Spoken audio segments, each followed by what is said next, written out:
Hermano, que Dios le bendiga a todos ustedes. Este es su hermano Otoniel González que les habla. Estamos en la segunda semana, para mí, ¿verdad? El segundo segmento de En el Secreto. La primera semana pues estuve hablando del personaje de Tomás, ¿verdad? Uno de los 12 discípulos del Señor. Y le estuve hablando, ¿verdad? Que estos 12 discípulos pues eran hombres comunes y corrientes, ¿verdad? Como tú y como yo. Y sabemos, ¿verdad? Que estos eran personas con diferentes caracteres, ¿verdad? Distintas ocupaciones, algunos de ellos tenían distintas formas de pensar y también tenían distintas formas, ¿verdad? Y distintas inquietudes, las cuales estuvieron siendo atendidas, ¿verdad? Por el maestro en ese proceso de discipulado, ¿verdad? Por el cual ellos se sometieron, ¿verdad? Al venir a Cristo y seguirle. Así que desde este punto, ¿verdad? Partimos sabiendo que así como los discípulos de Cristo fueron ganando experiencias nuevas, nosotros también, ¿verdad? Experimentaremos crecimiento, ¿verdad? En el discipulado, caminando en el camino, ¿verdad? De Cristo. Así que en este momento voy a orar al Señor. Padre Santo y bueno, vengo delante de tu presencia, Señor, dándote gracias, Señor, por este nuevo día, Señor. Dándote gracias, Señor, porque hoy nos permites un día más de vida y nos permitiste, Señor, abrir los ojos. Te damos gracias, Señor, te damos la gloria a ti, porque tú nos permites respirar el aire, Santo Señor, que nuestros pulmones sean llenos, Santo Señor. Podemos abrir los ojos y observar, Señor, lo que tenemos alrededor y podemos ver tu gloria, Santo Dios. En el día de hoy vengo a reflexionar, Santo Señor, sobre uno de los discípulos, Señor, que caminaron contigo. Hoy vengo, Santo Señor, a reflexionar sobre el carácter de el discípulo Pedro, Santo Señor. Y te pido, Santo Señor, que tú pongas palabras en mi boca, Santo Señor, y que me permita, Santo Señor, llevar, Santo Señor, aleluya, lo que tú tengas, Santo Señor, para que nuestros hermanos en Cristo puedan ser llenados, Santo Señor, de esta tu palabra, Santo Señor, y que las experiencias, Santo Señor, que tuvo Pedro en el camino nos permita reflexionar a nosotros, Santo Señor, de qué nos falta a nosotros, Santo Señor, en este camino, Santo Señor, donde vamos discipulándonos y vamos creciendo cada día, Santo Dios. Te pido, Santo Señor, que seas tú tocando los corazones, Santo Señor, de los hermanos, Santo Señor, y aquellas áreas de duda, Santo Señor, aquellos espacios vacíos en el corazón, Santo Señor, puedan ser llenados en este momento, Santo Señor. Te doy la gloria a ti, Santo Señor, y que en el nombre del Padre, del Hijo y del Espíritu Santo seamos edificados, seamos llenos. En el nombre de Jesús te lo pido, Señor. Amén. Como les había dicho, pues hoy voy a reflexionar, ¿verdad? Sobre un discípulo un tanto controversial, ¿verdad? Un discípulo que en los evangelios pues aparecen muchos versículos, ¿verdad? Para poder nosotros identificarlo, ¿verdad? Cómo era su carácter, su forma de pensar, ¿verdad? Y la ligereza que tenía de actuar en ciertas situaciones. Así que el discípulo, ¿verdad?, el que le voy a estar hablando, pues, de Pedro, ¿verdad? Simón Pedro originalmente fue un pescador, ¿verdad?, de Bethsaida, y fue uno de los 12 apóstoles de Jesucristo, ¿verdad? Y líder de la iglesia del primer siglo.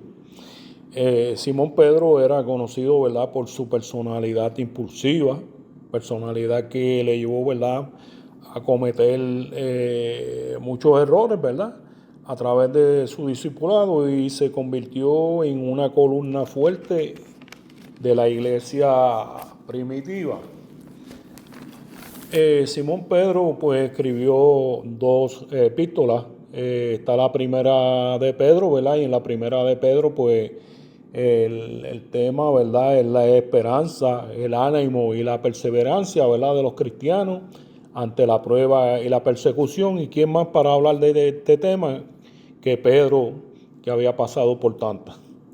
Y tiene la otra epístola, ¿verdad?, que es la segunda de Pedro. En esta epístola pues él habla del llamado, ¿verdad?, la madurez espiritual y la fidelidad cristiana. Hoy vamos a conocer, ¿verdad?, algunas de las experiencias, ¿verdad?, por las que Pedro caminó en su discipulado, ¿verdad?, para llegar a ser uno de los grandes líderes, ¿verdad?, de la iglesia primitiva en sus comienzos. Y hay un versículo en Filipenses 1:6 que dice, o lee así, dice: estando persuadido de esto, que el que comenzó en vosotros la buena obra, la perfeccionará hasta el día de Jesucristo. El libro de Mateo, ¿verdad?, en el versículo 4:18 nos comienza describiendo, ¿verdad?, cómo Jesús comienza su ministerio, ¿verdad?, y lo hace en una ciudad marítima en la región de Zabulón y de Neftalí, ¿verdad?, para que la palabra dicha por el profeta Isaías se cumpliera. Y allí fue donde él fue pues a llevar el mensaje del reino, ¿verdad? Y decía Jesús: arrepentidos porque el reino de los cielos se ha acercado. Y vemos, ¿verdad?, en esos versículos de la palabra, como Jesús divisa a dos pescadores, ¿verdad?, que eran hermanos, era Simón Pedro y Andrés, su hermano, y que echaban las redes, ¿verdad?, en el mar. Y le dice: venid en pos de mí y os haré pescadores de hombres. Pero si vamos a la historia de Lucas, y Lucas narra, ¿verdad?, con mucha más data, dejándonos ver en la forma que Jesús trata con la persona de Simón Pedro. La historia nos narra, ¿verdad?, cómo Simón Pedro había tenido una noche difícil donde no había tenido pesca. Y ya como parte de su rutina, pues lavaba las redes, ¿verdad? Jesús, viendo cómo el gentío se agolpaba sobre él, ¿verdad?, para oír la palabra de Dios, dice que vio dos barcas, ¿verdad?, que estaban cerca de la orilla. Y ya dando por terminado, ¿verdad?, su día de pesca, Jesús entró en una de las barcas, la cual pertenecía a Simón, y le ruega, ¿verdad?, que la apartase de tierra, sentándose en ella desde la barca a aquella multitud. Y cuando termina de hablar, le pide a Simón Pedro que entre al mar adentro y que eche las redes, ¿verdad? A lo que Simón le dice: maestro, toda la noche hemos estado trabajando y nada hemos pescado. Y es aquí el acto de fe de Simón, ¿verdad?, donde dice: mas en tu palabra echaré la red. Y dice la palabra: y habiéndolo hecho, encerraron gran cantidad de peces, y su red se rompía de tal forma que necesitaron ayuda de otros para subir las redes. Y dice la palabra, ¿verdad?, que Simón, viendo esto, cayó de rodillas ante Jesús, diciéndole: apártate de mí, Señor, porque soy hombre pecador. Aquí vemos, ¿verdad?, como Simón Pedro se reconoce como un pecador. Y allí Simón entendió que aquello que estaba sucediendo no era una casualidad, sino que aquel que estaba frente de él era alguien con una divinidad celestial, ¿verdad? Y el temor se apoderó de aquellos cuatro pescadores. Estábamos hablando de dos barcas, estamos hablando que allí estaba Pedro, Andrés y Jacobo y Juan. Pero el libro de Lucas, ¿verdad? Nos dice, ¿verdad?, que Jesús le habló a Simón y le dijo: no temas, desde ahora serás pescador de hombres. Y serás, la palabra serás, ¿verdad?, es la forma conjugada del verbo ser en futuro simple para la segunda persona del singular, tú, ¿verdad? Esto en español, y todos los que sepan de las clases de español, pues me van a entender. Los otros, pues, sigan escuchando lo que el Señor tiene para ustedes. Dice, indicando, ¿verdad?, una acción o estado venidero. Y nos dice, ¿verdad?, la palabra que una vez llegaron a la orilla, dejaron todo y le siguieron. Y esto se refiere a aquellos 4 pescadores que le hablé anteriormente, ¿verdad? Y Pedro, luego de aquella experiencia y luego de aquel milagro, comenzó a experimentar algo nuevo en su vida. Simón Pedro pasó de ser un pescador de peces y entró en un proceso de aprendizaje, ¿verdad?, un proceso de discipulado, ¿verdad?, con Jesús, donde Jesús le asegura que será un pescador de hombres. Serás, es un afirmativo, ¿verdad?, de que sí lo va a lograr. Así que este proceso de aprendizaje, ¿verdad?, pues requiere de alcanzar un conocimiento que Pedro no poseía. En ese momento no lo poseía. Así que Pedro tendría, ¿verdad?, que comenzar con, como digo yo, con una bicicletita 16, ¿verdad?, con las rueditas a los lados, y bien puesta, ¿verdad?, para que evitemos caernos, ¿verdad?, por dar un ejemplo, ¿verdad? Pero ¿quién de nosotros nos dijo, como decimos muchos de nosotros, yo lo puedo hacer sin ponerle las rueditas? Y es ahí donde, para entrar en lo que le quiero traer, pues Pedro, ¿verdad?, por su ligereza, por su carácter y por muchas situaciones, pues le pasaron algunos sucesos que me gustaría traerle a ustedes, y cómo esos sucesos pues permitieron, ¿verdad?, amonestaciones de parte del Señor, situaciones, ¿verdad?, donde a uno le pasan situaciones, ¿verdad?, y le pasan cosas, pero que en todo esto uno se llama el insumo del aprendizaje para poder, ¿verdad?, en un futuro no nos pase lo mismo. En el libro de Mateo, capítulo 17, versículo 4, nos dice: y entonces Pedro dijo a Jesús: Señor, bueno es para nosotros que estemos aquí, y si quieres hagamos aquí 3 enramadas, una para ti, otra para Moisés y otra para Elías. Y aquí pues podemos sacar de verdad de estos versículos, cuando nosotros hablamos a veces sin pensar, ¿verdad?, o hablamos impulsivamente, estamos viendo un evento glorioso que está sucediendo, ¿verdad?, donde está Jesús, allí en lo que le decimos la transfiguración. Y Pedro interrumpió el momento, ¿verdad?, de gloria sin entender lo que ocurría, ¿verdad? ¿Y qué podemos sacar de esto, verdad? Que no toda buena intención significa comprensión espiritual. Y dice la palabra, ¿verdad?, que en Mateo 17:5 dice: mientras él aún hablaba, una nube de luz lo cubrió, y aquí una voz desde la nube que decía: este es mi Hijo amado, en quien tengo complacencia, a él oíd. Y al oír, ¿verdad?, esto, los discípulos se postraron sobre su rostro y tuvieron gran temor. Hay veces que nosotros, ¿verdad?, está por suceder una experiencia gloriosa en nuestras vidas, ¿verdad? Era esto, la transfiguración de Cristo allí donde estaba, y podemos ver, ¿verdad?, como la carne, ¿verdad?, y el pensamiento humano, ¿verdad?, nos lleva a estar pensando en hacer enramadas, y no pensando, ¿verdad?, en algo más profundo, ¿verdad?, como aquello que estaba sucediendo en aquel sitio. Así que nos toca a nosotros pues estar en observación, ¿verdad? Y como dice el Padre, este es mi Hijo amado en el que tengo complacencia, a él hoy.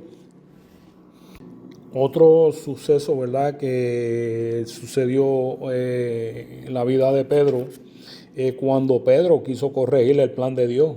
Miren este versículo que se lee en Mateo 16, 22 y 23. Este es un texto, ¿verdad?, que es cuando Jesús predice su muerte y su resurrección, una de las 3 veces que lo hizo. Y podemos ver en Mateo 16, 22 y 23 que Pedro dice: entonces Pedro, tomándolo aparte, está hablando del maestro, ¿verdad?, tomándolo aparte, comenzó a reconvenirle diciendo: Señor, ten compasión de ti, en ninguna manera esto te acontezca. Pero él, volviéndose, dijo: Pedro, quítate de delante de mí, Satanás, me eres tropiezo, porque no pones la mira en las cosas de Dios, sino en la de los hombres. ¿Y qué lección nosotros podemos sacar de eso, verdad? Que Pedro pensó humanamente y se opuso al plan divino. Jesús lo reprende y aquí nos deja saber, ¿verdad?, que Pedro no comprendía el plan de salvación, el cual Jesús vino a cumplir. Y Pedro debía entender que la salvación requiere un sacrificio expiatorio, ¿verdad?, y la sumisión a la voluntad de Dios, no a los deseos terrenales. Amén. Otro, ¿verdad?, suceso que le sucede a Pedro es confiar demasiado en su propia fuerza, ¿verdad? Y en Mateo 26, 33 dice el versículo: respondiendo Pedro le dijo: aunque todos se escandalicen de ti, yo nunca me escandalizaré. Así que no sé, ¿verdad?, en qué nube estaba trepado Pedro, que él daba por seguro de que él nunca se iba a escandalizar, ¿verdad? Y aunque los otros se escandalizaran, él entendía en su parecer, ¿verdad?, de que él, la fe de él era más grande, no sé, estaba pensando él que tal vez, ¿verdad?, el amor que sentía por el maestro, el amor que él sentía por el maestro era superior tal vez a los otros discípulos, ¿verdad? Pero la cuestión era que estaba en un pensamiento muy propio de él, ¿verdad? Y Pedro creía, ¿verdad?, que su fe era más fuerte que la de los otros. ¿Verdad que nos enseña esto? Esto nos enseña que la autosuficiencia espiritual, ¿verdad?, es peligrosa. Y hay que tener cuidado con eso, ¿verdad? Cuando nosotros nos podemos creer que estamos dotados, ¿verdad?, de una fe superior a los demás hermanos.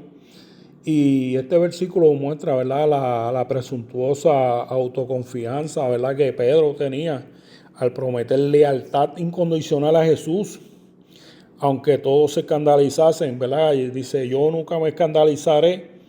Y aquí, ¿verdad?, pues ignoró su fragilidad espiritual, ¿verdad?, y la profecía de su caída. Así que esto refleja el contraste entre el orgullo humano y la sabiduría de Jesús, ¿verdad?, quien conocía la debilidad de Pedro.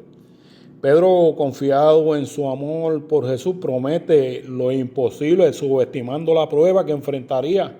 Y esto nos enseña, ¿verdad?, la debilidad humana frente a la soberanía de Dios. Así que le traigo un punto número 4. Cuando en el momento, ¿verdad?, donde Jesús pasaba una prueba extrema en el huerto de Getsemaní, Pedro y otros dos discípulos, ¿verdad?, no pudieron velar con él. En el versículo que está en Mateo 26, 40, dice: vino luego a sus discípulos y los halló durmiendo y dijo a Pedro: así que no habéis podido velar conmigo una hora. ¿Qué ¿qué podemos ver aquí? La debilidad espiritual comienza cuando se descuida la oración. Jesús estaba allí orando no solamente para que pasara aquella copa de él, sino que estaba orando por sus discípulos que también iban a pasar por una prueba grandísima, ¿verdad? Iban a ser zarandeados como trigo. Y Pedro era uno de ellos y cuando el Señor va donde ellos para que se mantengan en oración y lo que le pide, aunque sea una hora, ellos estaban tan cansados que no podían mantenerse, ¿verdad? Despiertos para velar con Jesús, aunque fuera en algún momento. Y en el libro de Mateo 26:40, ¿verdad?, nos narra el momento en que Jesús, tras orar angustiado en Getsemaní, regresa y encuentra a sus discípulos durmiendo. Jesús reprende especialmente a Pedro preguntándole que si no podían, ¿verdad?, mantenerse despiertos con él, ni siquiera una hora, subrayando, ¿verdad?, esto, la necesidad de velar y orar ante la tentación y la debilidad de la carne. Sabemos por la palabra que lo que se venía para Jesús era fuerte, pero lo que venía para los discípulos también era una prueba sumamente fuerte, ¿verdad? Era una prueba donde iban a ser zarandeados como el trigo. Tengo un punto número 5, ¿verdad?, donde nos muestra la palabra el uso de la violencia, ¿verdad?, para defender a Cristo. Y nos dice la palabra, ¿verdad?, que Pedro reaccionó con violencia. En Juan 18:10 dice: entonces Simón Pedro, que tenía una espada, la desenvainó e hirió al siervo del sumo sacerdote y le cortó la oreja derecha, y el siervo se llamaba Malco. Y podemos ver, ¿verdad?, en esta escena, ¿verdad?, de la palabra, ¿verdad?, en esta historia, podemos ver como Jesús, una vez más, reprende a Pedro. ¿Qué podemos aprender aquí, verdad? Que el reino de Dios no se defiende con armas humanas. Simón Pedro, ¿verdad?, intentando defender a Jesús durante su arresto en el huerto, saca una espada y corta la oreja de Malco, un siervo del sumo sacerdote. Este acto impulsivo muestra la incomprensión de Pedro, ¿verdad?, sobre la misión redentora de Jesús, quien se entrega voluntariamente. Pedro una vez más actúa para impedir el plan de Dios para con Jesús. Cristo había revelado 3 veces anteriores sobre su muerte, o Pedro no había comprendido, o las emociones fueron más que su espíritu. Tenemos un punto número 6 que se encuentra también en la palabra y nos dice que Pedro seguía a Jesús de lejos. Mateo 26:58 específicamente dice: mas Pedro le seguía de lejos hasta el patio del sumo sacerdote y entrando se sentó con los alguaciles para ver el fin. Cuando arrestan a Jesús, Pedro lo siguió, ¿verdad?, con temor, ¿verdad? Y podemos sacar un aprendizaje de esto, ¿verdad?, que la distancia espiritual abre la puerta al fracaso. Dice que le seguía de lejos, y esta frase refleja un estado interior donde la fe de Pedro vacilaba, separándose físicamente por el temor, a pesar de su anterior compromiso de que no abandonaría a Jesús. Acuérdense del del versículo aquel donde Pedro decía que él no se iba a escandalizar, que todos se podían escandalizar, pero que él no se iba a escandalizar.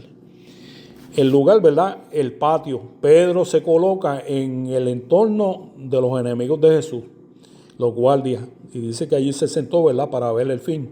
En lugar de estar junto a él, lo que lo lleva directamente a su triple negación, para ver el fin. Es ¿verdad?, una curiosidad mezclada con miedo y duda, y Pedro busca ver qué sucede sin comprometerse totalmente y distanciándose de la cruz. Y la distancia de la cruz no es solo física, sino que es una elección espiritual. Y esto resalta que que estar cerca de Jesús requiere entrega total, no solo presencia externa, lejana. Y podemos ver un punto número 7, la negación de Cristo, ¿verdad? Este fue un error grandísimo, ¿verdad? Pero de aprendizaje, ¿verdad? Para Pedro y también para nosotros, ¿verdad? Que estamos leyendo la palabra. Lucas 22, versículos 61 y 62. Dice: entonces vuelto el Señor miró a Pedro, y Pedro se acordó de la palabra del Señor que le había dicho: antes que el gallo cante, me negarás 3 veces. Y Pedro, saliendo afuera, lloró amargamente. Aquella mirada del maestro fue directamente al corazón de Pedro. Y hay miradas que hablan, y yo estoy seguro que aquella fue una mirada que caló profundamente en el corazón de Pedro. Y dice que Pedro, saliendo afuera, lloró amargamente. Esto de llorar amargamente significa una sola cosa. Esto significa, pues, arrepentimiento. ¿Qué podemos aprender de esto, verdad?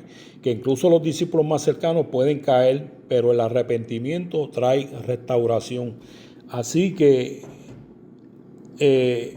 vemos a Cristo dándole una mirada a Pedro antes de su muerte, y luego pues veremos, ¿verdad?, cómo se lleva a cabo esta restauración en Pedro.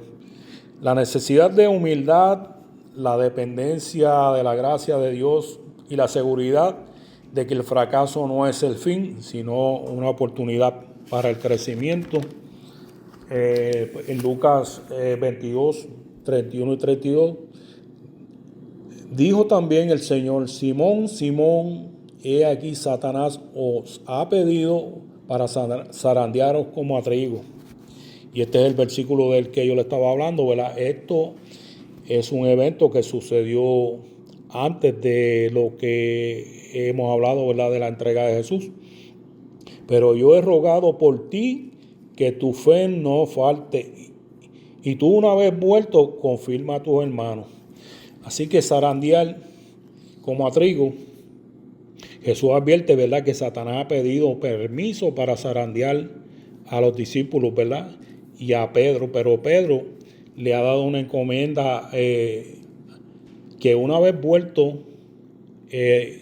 vaya a los hermanos y los fortalezca. Así que en términos agrícolas, la zarandear implica sacudir vigorosamente el grano en un tamiz para que la paja, lo que es inútil, vuele, y el grano, que es lo valioso, permanezca.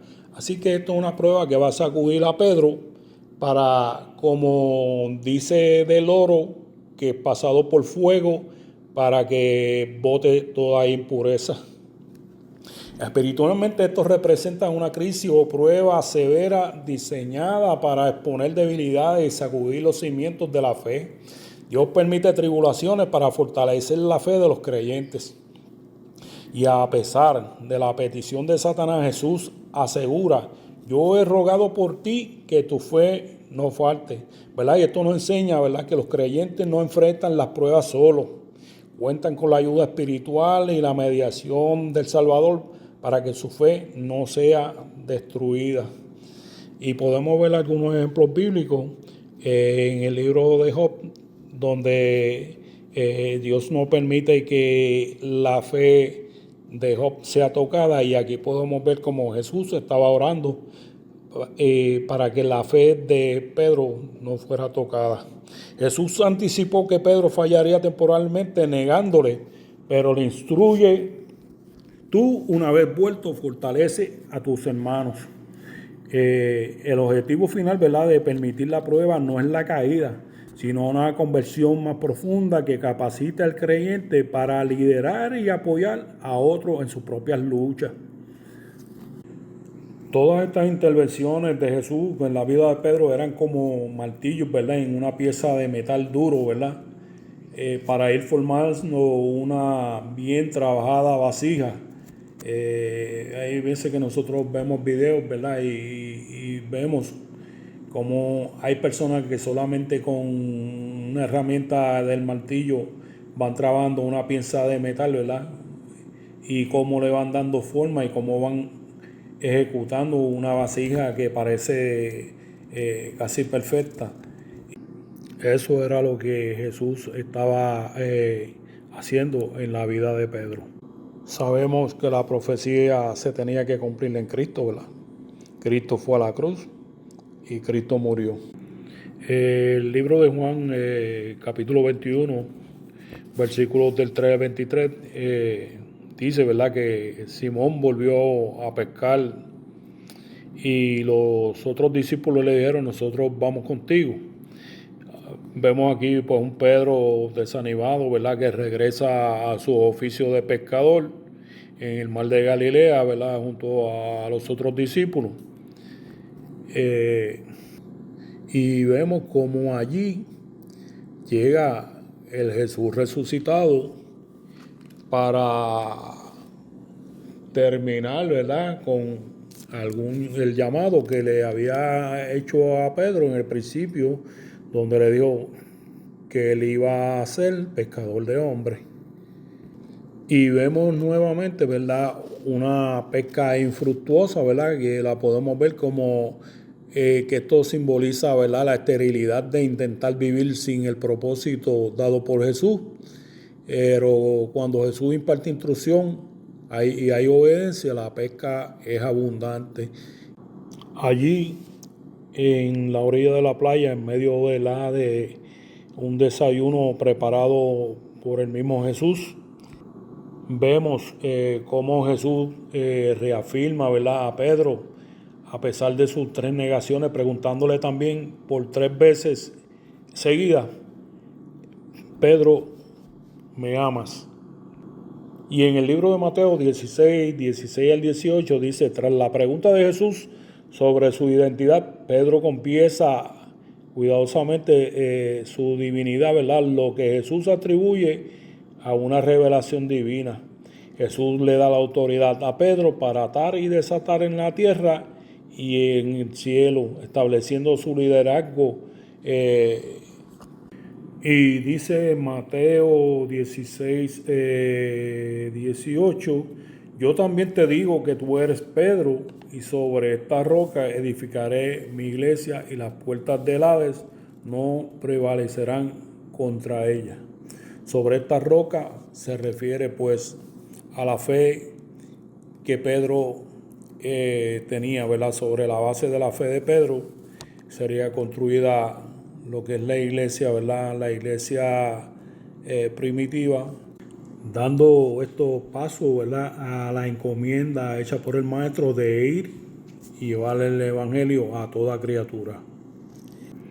Cuando nosotros venimos al maestro, ¿verdad?, y caminamos con el maestro y tenemos experiencias con el maestro, ¿verdad?, te digo, ten confianza que el maestro va a estar contigo. Si tú eres como Pedro, si eres como yo, ¿verdad?, que tenemos fallas, si eres como cualquiera de nosotros, ¿verdad?, que somos comunes y corrientes, que tenemos miedos, ¿verdad?, que tenemos inquietudes, que tenemos preguntas, que tenemos en nuestras vidas muchas dudas, ¿verdad? Ven al maestro, que el maestro promete llevarte, ¿verdad?, a ser pescador de hombres, pescador de las almas, ¿verdad?, para salvación. El Señor te promete llevarte, ¿verdad?, por un camino donde vamos a pasar tribulaciones, donde vamos a pasar momentos difíciles, pero el Señor te promete que en medio de los procesos, ¿verdad?, vamos a tener esa paz que viene de Él y no viene de la tierra, sino que esta paz, ¿verdad?, va a estar con nosotros y nosotros nos tenemos que mantener buscándola y persiguiéndola. Así que en estos momentos, si tú no tienes una iglesia que visitar, nuestra iglesia está en el barrio Lomas de Naranjito, frente a la Gomera de Polo. Ahí estamos en el barrio Lomas García, allí para servirles. Nuestra iglesia es la iglesia Llamados para Servir y nuestro pastor es el Roberto Valcárcel y Wanda Rodríguez. Así que, hermanos, hasta aquí mi parte. Que Dios les bendiga a cada uno de ustedes y que tengan un excelente día en el Señor. Amén.